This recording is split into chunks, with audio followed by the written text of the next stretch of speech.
नाजरीन, 1912 में जिस रात टाइटैनिक के साथ हादसा पेश आया था, उस वक्त वो कनाडा के न्यू फाउंडलैंड से 700 किलोमीटर दूर अंधेरे समंदर के बीचों बीच अकेली मौजूद थी।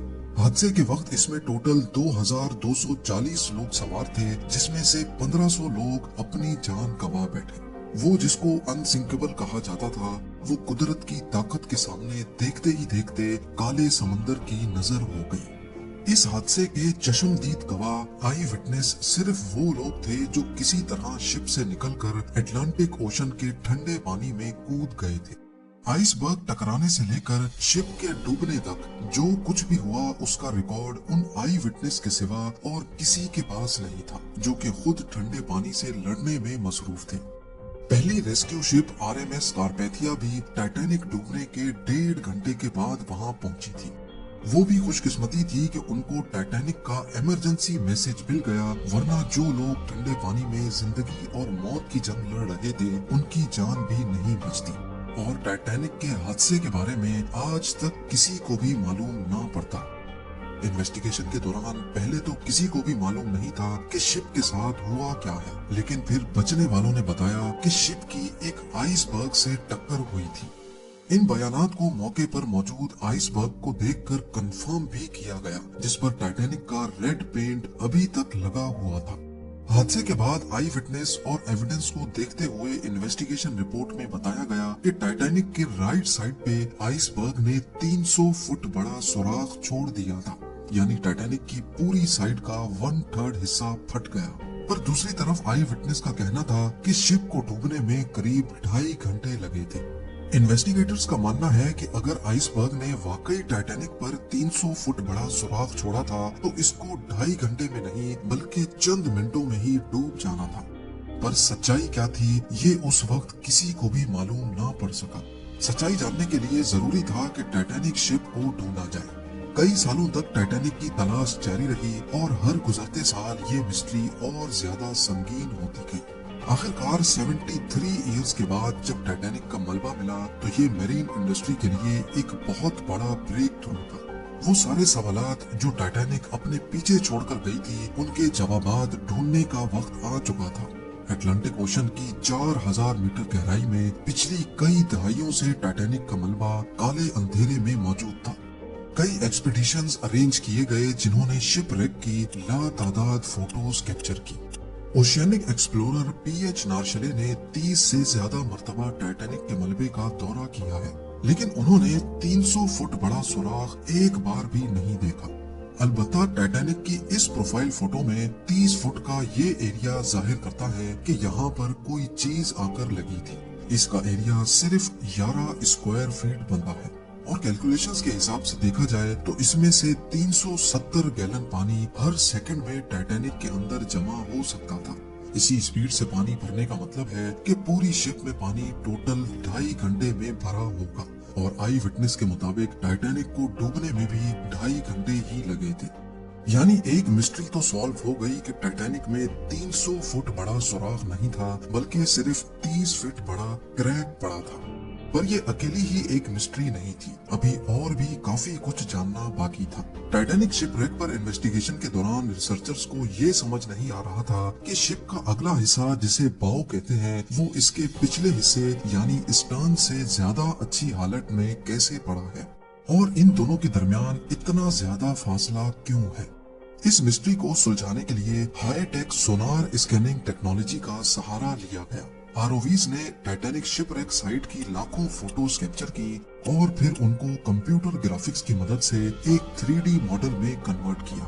इस मॉडल में वो तमाम डिटेल्स भी थी जिनको नॉर्मली इस गहराई में कोई आम कैमरा या इंसानी आंख नहीं देख सकती। मॉडल में देखा जा सकता है कि 392 फीट लंबे स्टर्न के तमाम डेक्स एक दूसरे के अंदर ऐसे घुसे हुए हैं जैसे ये स्टील की नहीं बल्कि कागज की शिप हो। मुख्तलिफ पार्ट्स शिप से अलग होकर आसपास बिखरे हुए हैं। सिर्फ इसमें लगे दो किसी घर की साइज जितने बड़े इंजन हैं जो इसके साथ जुड़े हुए हैं। इसी मॉडल में एक और अहम इशारा भी छुपा है, वो इशारा जो स्टर्न की इस हालत के बारे में बता रहा है। 110 साल पहले स्टान जब ओशन फ्लोर से आकर टकराया तो उसके निशानात आज तक यहाँ छपे हुए हैं, जिनको सिर्फ 3D मॉडल के जरिए ही देखा जा सकता है। इन निशानात से जाहिर होता है कि स्टान जिस वक्त ओशन फ्लोर से टकराया तो वो एंटी क्लॉकवाइज घूम रहा था। साइंसदान इन निशानात से अंदाजा लगा सकते हैं कि स्टान उस वक्त हैरत अंगेज तौर पे 80 किलोमीटर पर आवर की स्पीड से पानी के अंदर जा रहा था। शिप का पिछला हिस्सा जब इतनी स्पीड से पानी की गहराई में जा रहा था तो पानी से पैदा होने वाली फोर्सेस ने शिप के लूज पार्ट्स को उखाड़ दिया, और जब वो 4 किलोमीटर नीचे ओशन फ्लोर से टकराया तो इसके सारे डेक्स एक दूसरे के अंदर धंस गए। दूसरी तरफ जैसा कि आप देख सकते हैं कि बाउ सेक्शन फ्रंट सेक्शन का डिजाइन हाइड्रोडायनामिक है, यानी ये पानी को आसानी से काट सकता है, ठीक उसी तरह जैसे शिप पानी पे फ्लोट करते वक्त पानी को काट कर अपना रास्ता बनाती है। यही वजह है कि बाउ सेक्शन स्टार्न के मुकाबले में ना ही रोटेट कर रहा था और ना ही पानी की फोर्सेस इस पर डायरेक्टली अटैक कर रही थी। आखिरकार 110 साल पहले होने वाले हादसे की एक और मिस्ट्री को भी सुलझा लिया गया, लेकिन एक और सवाल भी है जिसका जवाब ढूंढना बहुत जरूरी है।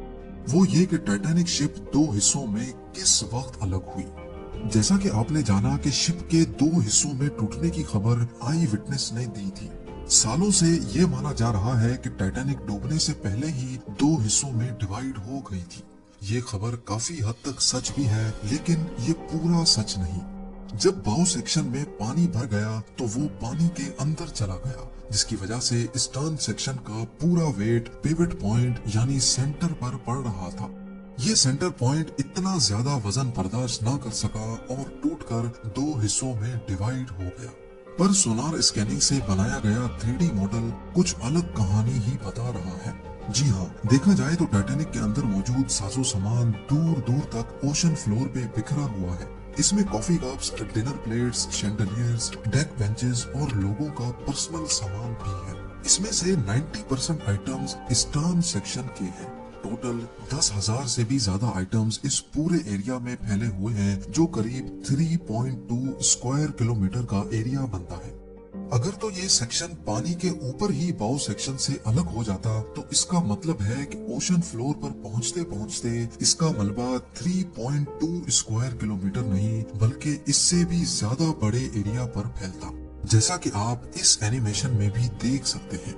लिहाजा एक्सपर्ट्स का मानना है कि ये सेक्शन टूट तो पानी के ऊपर ही गया था, लेकिन ये बाउ सेक्शन से अलग ओशन फ्लोर के करीब आकर हुआ है और फिर रोटेट होता होता अपनी डायरेक्शन बदल गया और 2000 फीट दूर जा गिरा। आज आरएमएस टाइटैनिक की बॉडी पूरी तरह से रस्ट हो चुकी है। साइंसदानों का मानना है कि ओशन की इस गहराई में ऑक्सीजन बहुत कम होता है, जिसकी वजह से रस्टिंग प्रोसेस भी बहुत स्लो होता है।